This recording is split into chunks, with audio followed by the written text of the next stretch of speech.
Good afternoon, everyone.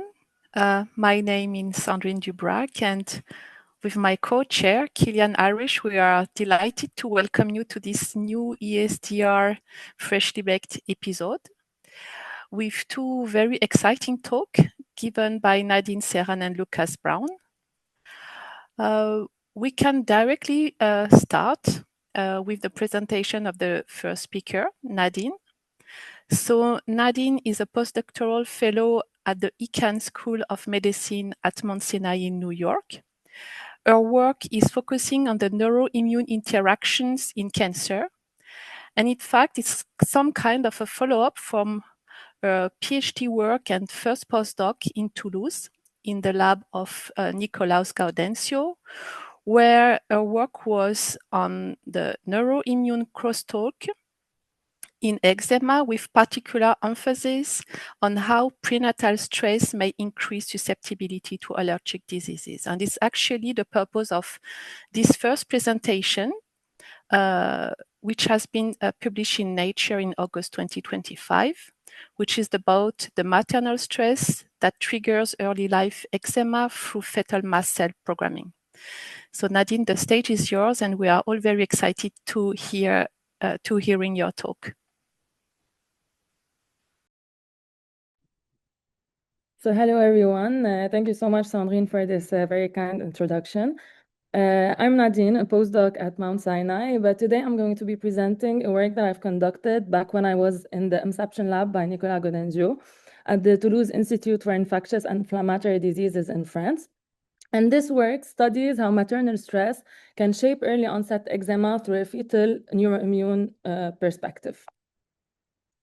So the skin is innervated by a meshwork of sensory fibers that come into close contact with immune cells, including mast cells. So these mast cells have the ability to be activated, so they will degranulate the content of their granules that can be rich in chemokines, cytokines, enzymes, etc. These two cell types are known to be key players in atopic dermatitis, that is a multifactorial skin disease commonly known as eczema. The clinical picture of AD varies substantially depending on the age of the patient, with more than 60% of AD happening in the very, very early in life, before 2 years of age. And what's quite interesting is that among these early onset atopic dermatitis, more than 60% will go into remission. It means that the patients will heal from the disease very early in life. So this stratification is thought to be influenced by different environmental factors that are effective at different ages. So this is why we wondered whether prenatal stress could be one of these environmental factors that is increasing the susceptibility to develop this very early onset atopic dermatitis. And by prenatal stress, we are targeting the psychological stress that a mother can endure during pregnancy. To address these questions, we use the mouse model of prenatal stress, and we use the offspring of these stress dams, in which we tried to, in these offspring, we tried to mimic the pediatric atopic dermatitis that often occurs at flexural locations of the skin that are constantly subject to a mechanical constraint. So this is why we patched the back skin of the mice with a PBS-filled gauze bed to try to mimic this innocuous mechanical trigger. And to our surprise, the prenatal stress offspring developed a very severe skin inflammation when we did this at week 8, so in young mice. However, we did not see this when we did it in old mice, so 24-week-old mice, which reminded us a little bit of the kinetics of the human disease. So here we really saw that the skin of prenatal stress offspring was hyperreactive. So the first thing that we thought of, okay, is there any problem in mechanosensation of these mice? So we did many mechanical tests, including allokinesis and the classical von Frey mechanical test. Both are tests that consist of picking the back skin or the hind paws of the mice with increasing diameter von Frey filaments. And we also did the sticky tape assay that consists of putting an adhesive tape on the back skin of the mice and seeing if they succeed in removing it or not. And in all these 3 tests, we saw that the prenatal stress offspring had a higher sensitivity to mechanical stimuli. So we went back to the dorsal root ganglia. So the dorsal root ganglia are the organs that harbors all the cellular bodies of the sensory neurons. And we did a bulk RNA sequencing and tried to check the signature of specific genes that are exclusively expressed by specific subtypes of sensory neurons. Although not resolutive enough to the population level, but we saw that mainly the markers that were differentially upregulated in the prenatal stress offspring were mainly signature markers of two populations that are the CELO threshold mechanoreceptors and the non-peptidergic nociceptors, which was quite interesting because these two populations are known to be involved in mechanical sensory information conveying. We went back to the skin and looked for the specific subtypes of neurons. And as you can see in this picture, in the prenatal stress of offspring, there was a significant increase in filament length of the CLTMRs and of the non-peptidergic population. So these results showed us in a part that there's a perturbation of sensory populations upon stress exposure that can influence the skin mechanical properties. But what about the immune component of the skin? So we took out the immune cells from the back skin of steady-state mice at week 8 and at week 24 and did a single-cell RNA sequencing. At week 8, the most striking result we had was that mast cells were the population that had the highest numbers of differentially regulated genes. And when we zoomed into these differentially regulated genes, most of them were related to granule exocytosis, activation, energy metabolism, as if the mast cell is already activated at steady state. And indeed, when we looked in the skin, we saw that in prenatal stress offspring, these mast cells were already degranulating, even in absence of a known stimulus. So the first question that we asked ourselves, are mast cells involved in the skin-associated skin inflammation?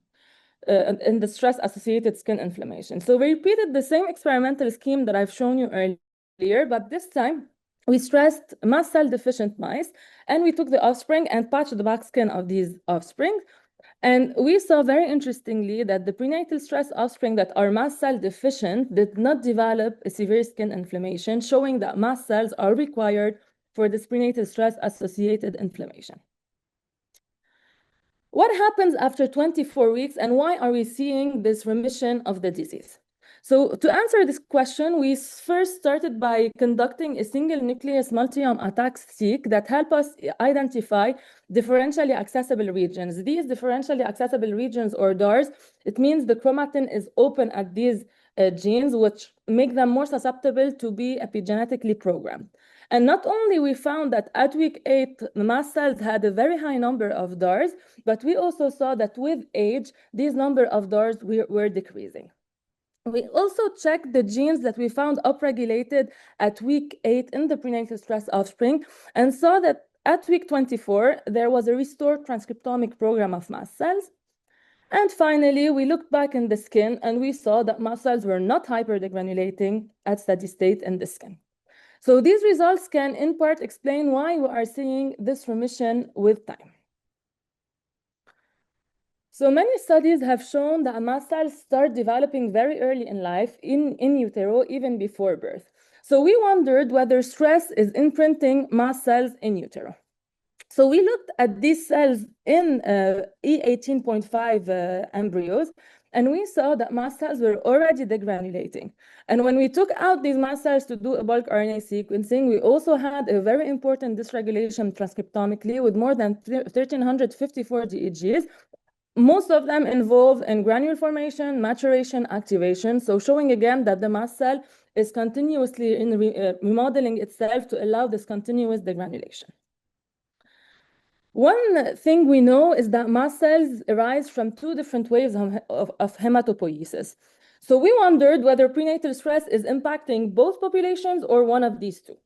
So this is why we took advantage of fate mapping tools, that is the CDH5-CRE ERT2 mice, in which if we inject tamoxifen at E7.5, we'll be able to label the first wave of mast cells that are the yolk sac-derived mast cells. And if we inject tamoxifen at E10.5, we could label the hematopoietic stem cell-derived mast cells. So we first did this in CDH5-CRE ERT2 MTMG mice, injecting at E7.5 and E10.5. And when we sacrificed the pup at E18.5, we saw that most of the degranulated mast cells were of yolk sac origin. So here it's the yellow cells that you're seeing. But at E10.5, we weren't having this much Yolk sac degranulated mast cells. And then when we checked the mast cell turnover, which we saw that at week 8 and up to week 24, these Yolk sac-derived mast cells are being diluted and are disappearing to be replaced with new mast cells, which again can explain why we're having this remission after 24 weeks of age. But what could be causing these transient alterations of the fetal immune programming?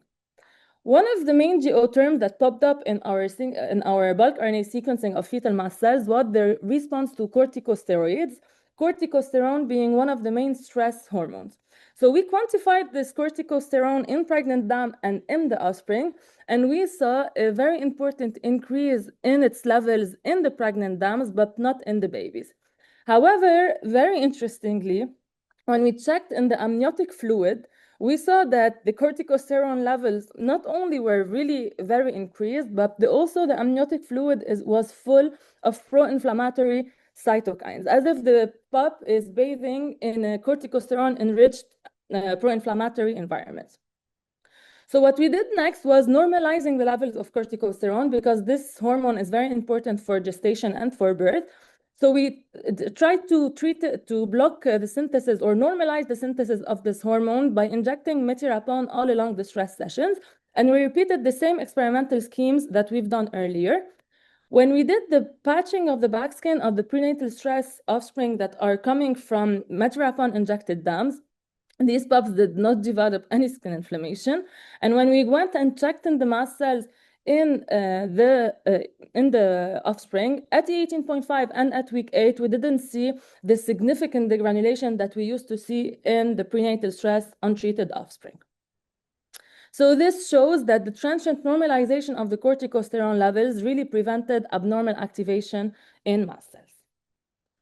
Finally, we know that atopic individuals are often prone to an exacerbation in their condition upon stress, and they also are associated to an increased risk of eczema in their offspring. So we had access to a human cohort of pregnant patients from Singapore.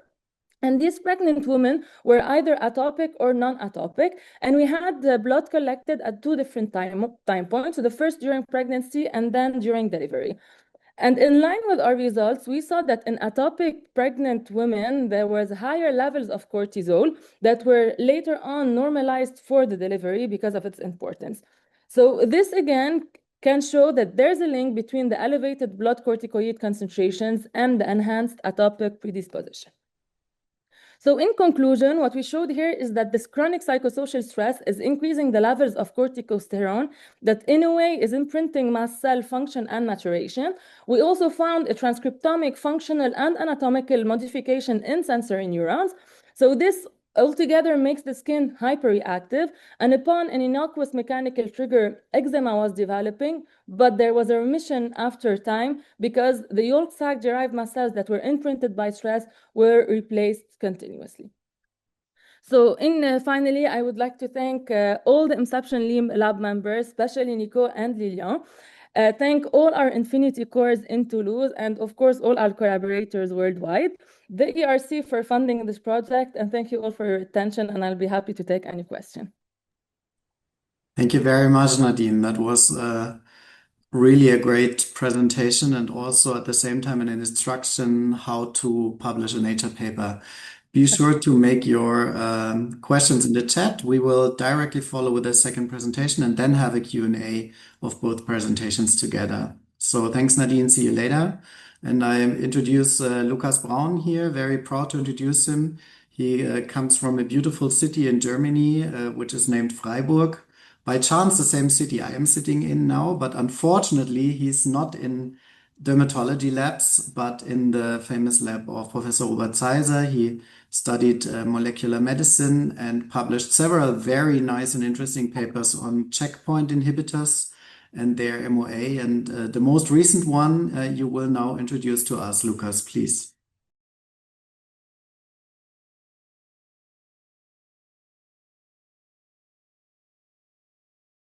Cannot hear you yet, Lukas.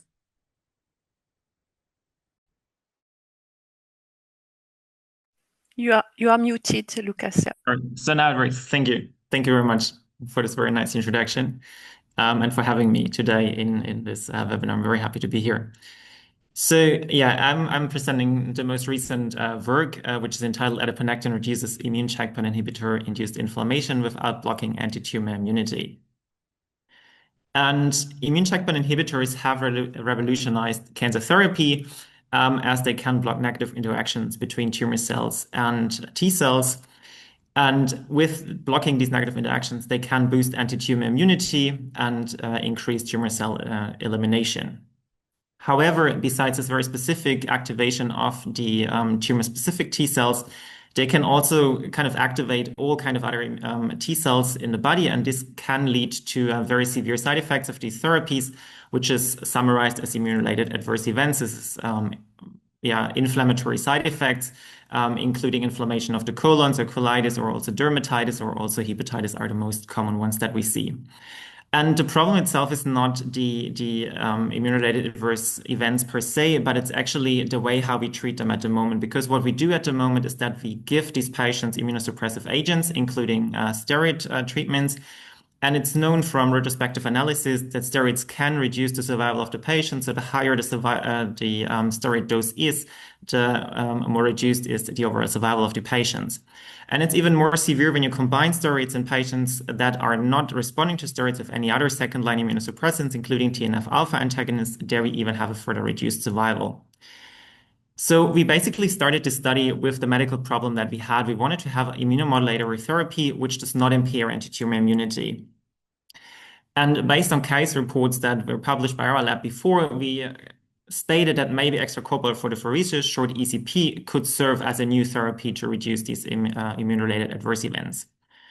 An ECP is a procedure where you collect white blood cells from a patient by leukapheresis. You treat these cells with methoxyline and UVA light, and by this you basically cross-link the methoxyline with the DNA. This leads to a DNA damage response, and you directly reinfuse these cells into the patient. They undergo apoptosis and have an immunosuppressive effect. And since this is basically a bed-to-bench side project so far, we then needed to translate also this model into a mouse model to do our preclinical testing. And for this, we have the experimental group, which is the group which should receive ECP transplantations. And we always have a donor group that is treated exactly in the same way. And when we want to do ECP, we basically isolate the spleen as the immune cell pool. We do treatment ex vivo of 8-methoxypserolin and UVA light and transplant these cells as ECP graft. And with this, we had the first question. We wanted to know if ECP or steroid application does reduce or affect anti-tumor immunity in mice. And we first used a metastatic melanoma model where we treated the mice with anti-PD-1 alone here in blue or anti-PD-1 plus ECP, and we did not see any difference in the survival. However, when we treated the mice with anti-PD-1 plus steroids, we see that there is a significant reduction of the survival of the mice. To make sure this is not model dependent, we also went into other cancer models that are currently treated with checkpoint inhibitors. For example, a lung cancer model based on KRAS and P53 mutations. And here we could also see the same effect when we treat the mice with anti-PD-1 plus steroids. We see that there is increased tumor burden compared to anti-PD-1 alone or anti-PD-1 plus ECP. To understand what is the mechanism, we used an ovalbumin transgenic tumor model, which has the benefit that we can track tumor-specific T cells in the tumor microenvironment by staining with an ovalbumin dextromer. And what we found is that in the tumor microenvironment, we do not have any difference in terms of tumor-specific T cells between anti-PD-1 and anti-PD-1 plus ECP. However, when we treat with steroids, we see that there's a reduction of tumor-specific T cells, and also when we use second-line immunosuppressants. In summary, this tells us that ECP does not abrogate anti-tumor immunity. However, we then wanted to know if ECP can effectively control ICI-induced colitis in mice. And for this, we had our colitis model where we treated the mice with dextran sodium sulfate and anti-PD-1 to induce a colitis. And then we treated them 2 times with ECP treated splenocytes. And when we look at the body weight, we see that there is a significant reduction of the body weight of the mice if they receive DSS plus anti-PD-1, which already tells us that there is colitis development. And this is more normalized when we treat the mice with anti-PD-1 plus ECP. And also the same is seen when we look at the colon length, which is a surrogate marker for colitis severity. There's a colon shrinkage when we have higher colitis severity in the anti-PD-1 treated group. However, when we treat with anti-PD-1 plus ECP, there's a normalization of the colon length. And same is seen when we look at histopathology scores, where we see that there is high histopathology scores, so high inflammation and infiltration of neutrophils and lymphocytes when we treat with anti-PD-1 alone. However, with anti-PD-1 plus ECP, there is a reduction of this severe inflammation. And basically, then we had the question, how is this immunosuppressive mechanism mediated? We did transcriptomics analysis, bulk RNA sequencing of DSS anti-PD-1 treated samples. So these were colon tissue that we used, or anti-PD-1 plus ECP treated samples. And we found that the most significantly upregulated hit after therapy was adiponectin, which left us a bit puzzled because it's known from fat cell metabolism. So we really checked that this is true in 2 different models or 2 different cohorts, where we had again the DSS model, and we could show after ECP therapy it's upregulated. And also when we use the T cell transfer colitis model, we see that there is higher expression of adiponectin in the gut. And to understand if adiponectin is important in the recipient or in the donor compartment, we use adiponectin deficient mice. And these are the 2 most important bars that you need to look at. So that's a wild type mouse receiving wild type ECP. We see that there's a protective effect. And the same is seen when we use adiponectin deficient mice as ECP donors. However, we do not see any protective effect if the recipients are adiponectin deficient, meaning that adiponectin needs to be induced in the recipients after therapy. And how is it induced? We know from the transcriptomics analysis that there is a lot of phagocytosis happening in the gut after transfer of ECP-treated cells. And this is basically what we mimicked in vitro, where we used splenocytes. They are treated with ECP and stained with cell trace violet, and then we co-culture them with macrophages. And if the macrophages get fluorescently labeled, they did phagocytose the ECP-treated splenocytes. This is exactly what we see after 2 days of co-culture, and we also see that the macrophage phenotype changes towards a more immunosuppressive phenotype with expression of arginase 1, and importantly, we see that adiponectin is actually produced by our macrophages. So the immunosuppressive effects of ECP are mediated through the induction of adiponectin. We then also wanted to know if this phagocytosis is also happening in vivo. So we set up an in vivo migration phagocytosis model where we have mice with a subcutaneous tumor, and they also treated with anti-PD-1 and DSS to induce colitis. So it's very similar to the patient situation. And then we transferred ECP-treated splenocytes that were fluorescently labeled. And after 12 hours after transfer, we can see that there is high fluorescence intensity in the colitis tissue, but not in the tumor tissue of these mice. And more importantly, we see that actually the fluorescence is going up in the recipient in the recipient immune cells, meaning that in the gut, the recipient immune cells did phagocytose our ECP-treated cells. And more importantly, confirming the in vitro data that we had before, these myeloid cells from the recipient that became fluorescently labeled, they also had a very high expression of arginase 1, so an immunosuppressive polarization of the macrophages.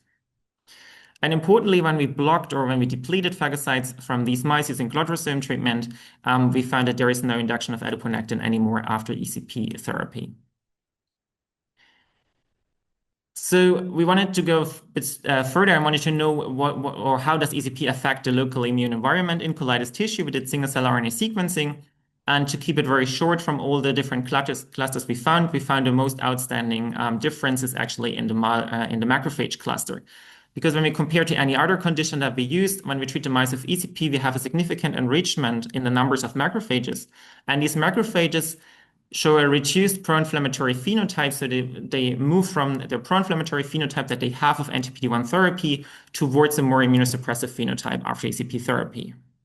And interestingly, when we looked at the transcription factors that are activated in these macrophages, we can see that with ECP therapy, we have an increased activity of STAT6. And we know that STAT6 signaling leads to PPAR gamma transcription factor activity, to adiponectin induction, and also arginase 1 transcription. And importantly, we also found that adiponectin can have a direct effect on arginase 1 expression in macrophages, so basically inducing their immunosuppressive phenotype in a feed-forward loop. And importantly, we also blocked both of these signaling molecules, so STAT6 and PPAR gamma separately, and we could show that ECP is not protective anymore. And also, we do not see an induction of adiponectin or arginase 1 anymore. Meaning that the immunosuppressive effect of ECP is mediated through STAT6 and PPAR gamma signaling and M2-like polarization of macrophages. And as a last slide, I will also bring in some clinical data because we were very lucky in my work. We could also conduct a clinical trial, a phase 1b/2 clinical trial with patients with ICI-induced colitis, hepatitis, or dermatitis. And after 12 weeks of treatment, we had an overall response rate of 92% in these patients. And when we look at the organ-specific response, we have a very outstanding response rate, or a complete response rate, for 100% of the patients with ICI colitis, meaning that do not show any clinical symptom anymore for ICI colitis.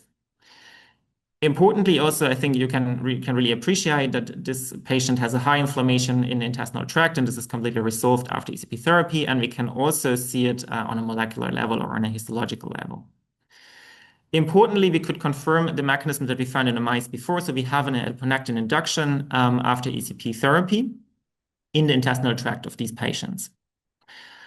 And knowing the importance of steroid application that I showed you before, we could reduce the steroid dose in all of these patients. Some actually completely stopped taking steroids. And when we look at the tumor response or tumor staging, we do not see any increased progressive disease after 12 weeks of therapy, but this is currently followed up a bit longer, and we are about to get the results next month. And when we look at the immune cell phenotype in these patients, these highly activated tissue-resident memory T cells are very, very specific or very special for ICI colitis, and we see that there is a significant reduction of these highly activated T cells, and also we see a reduction of inflammatory lipocalin 2 that is produced by neutrophils. And with this, I would like to quickly sum up what we see. So we found when we have the ECP treated cells, when we transfer them into mice, we find an accumulation of these cells, of these apoptotic leukocytes, in the inflamed tissue, but not in the tumor tissue. They are phagocytosed by macrophages, which leads to transcriptional reprogramming and an M2-like polarization of these macrophages with the induction of adiponectin and arginase 1, which then has local immunosuppressive effects in the inflamed intestinal tract. And with this, I would like to thank you all for listening, and everybody who was involved in the study, mainly my PI, Robert Zeiser, but also all collaborating institutes that helped us to get this story done. Thank you very much for your attention. Thank you very much. Lukas. Very nice work. You receive a double thank you, right? So we can come to the discussion here.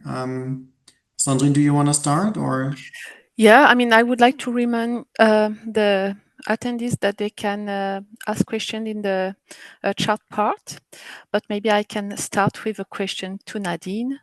Nadine, it's very exciting talk, I think, and work.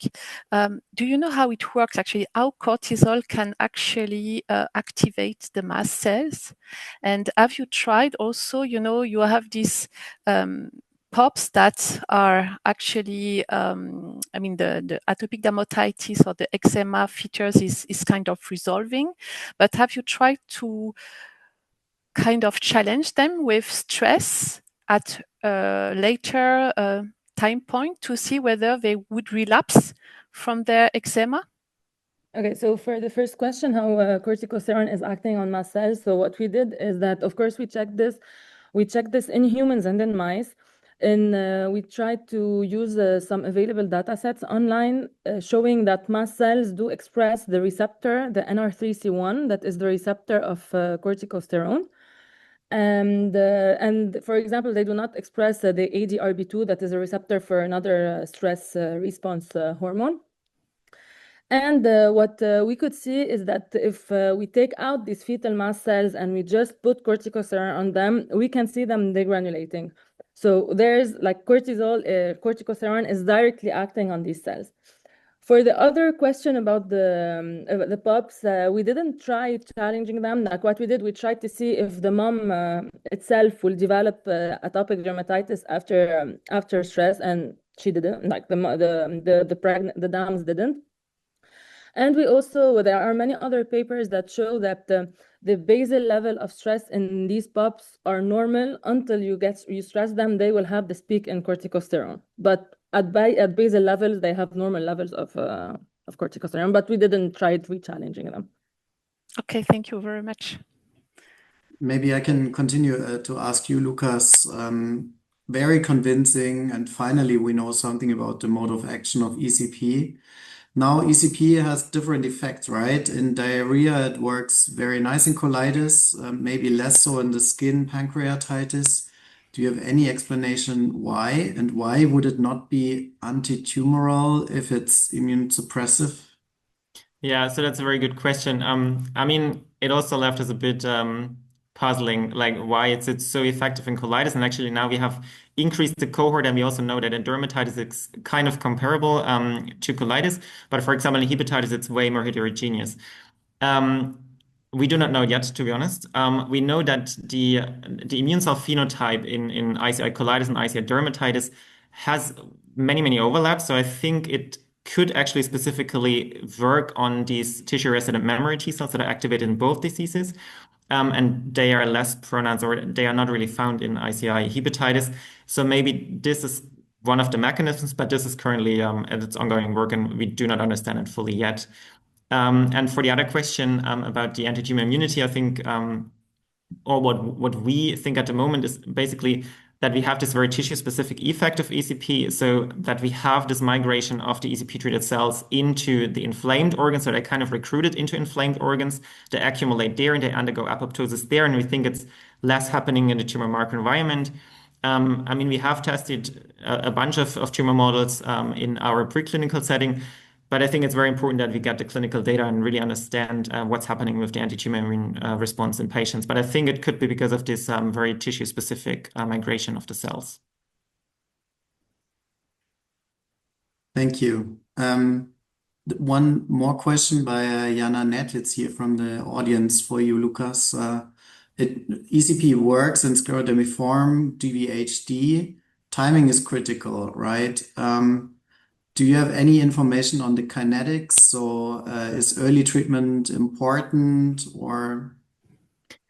Yeah, so I mean, what is also our experience, if you have a full-blown disease and if you have patients with severe bloody diarrhea and severe colitis, it's less active for sure. And they all need other immunosuppressants in addition. This we know, but I think timing is very important. Start early to kind of maybe prevent this full-blown disease. Yes. So I would rather start early with the treatment. But also we don't know if there is something like a preventive therapy or not. So this is also currently ongoing work that we do. Yeah, at least when it turns to become a fibrotic disease, right? Then it would for sure be less efficient, almost likely. Thank you. Nadine, one last question. In newborns, sometimes if the mothers deliver early, we give high shots of glucocorticosteroids in order to mature the lungs of the fetals. Would that be a good model, or would you think that could already be enough, or do you need longer term exposure to glucocorticoids to induce that kind of stress response? Yes, a very interesting question, and it's true that it's a little bit of a dilemma because we know that glucocorticoids are usually given to pregnant women. Now, I think there are many factors to take into consideration because the very important thing is, for example, in our study, the stress exposure starts early in life, so like early in pregnancy, and not in the final stages of pregnancy. So I think this is one of the main factors because also it coincides with the window of development of the immune cells of the neurons. So I think all depends on this on the timeline and the time point of having all these treatments.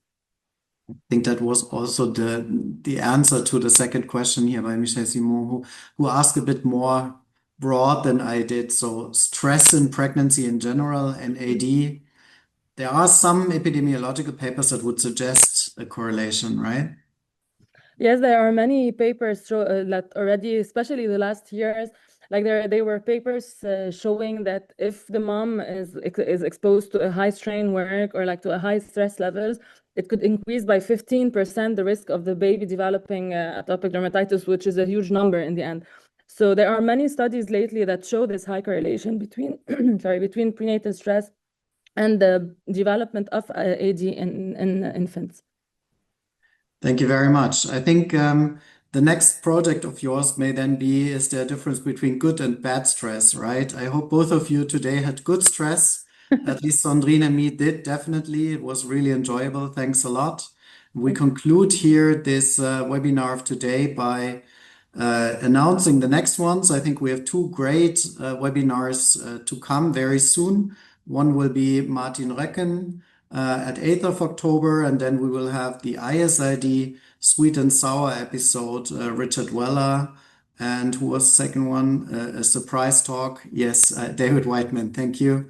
At 12th of November. So please keep that in your calendars.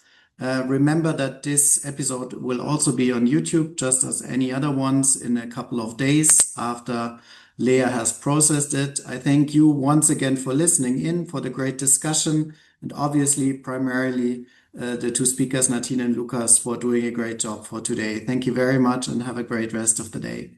Thank you. Thank you.